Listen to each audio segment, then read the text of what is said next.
Now to the update. Hey y'all. Hey! I've got an update for you. But before I get into the update, I wanted to clear some things up. The reason it took me so long to go no contact with my twin brother Sam is because I thought he would eventually see that John is not a bad person and that John has been a great father to our kids. But unfortunately, that never happened. It just kind of seems like your brother uses everybody. He sees relationships and friendships only in a way that could benefit him somehow. When John and I started dating, I'd been living in a different state with my mom where I met my son's biological father. I got pregnant and he turned into a very physically abusive person. So I left before I gave birth. I wanted to protect my son. I met John when my son was 2 weeks old because I moved into the same apartment complex as him and he was my neighbor. We became good friends and that's when I started to fall for John. He and I started dating when my son was 6 months old. Hope that clears up some of that confusion. Okay. Appreciate the context, my darling. Yes, even though I tried to see Sam on multiple occasions, he was too busy. So I eventually did stop telling him when I was traveling to the state he lived in. Sam's attitude got worse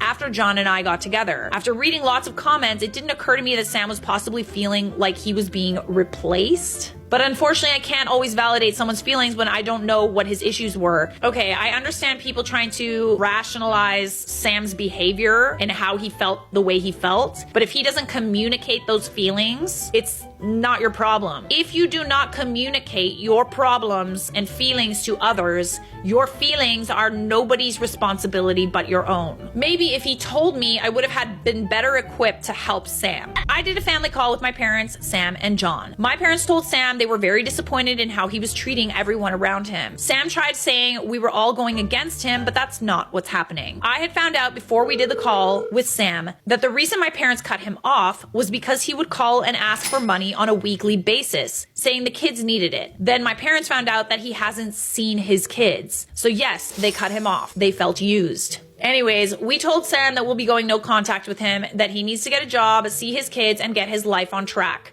John has told Sam that he doesn't want to hear that he's asking for money anymore. And that's when Sam told all of us, it's not fair that John, my parents and I have all this money that we can't share with him. My parents said, how dare he say something like that because he's a 34-year-old man that needs to take care of himself, that it's no one's responsibility but his own. He didn't like any of what we said. Sam told John as his wife's twin that he should be obligated to help him.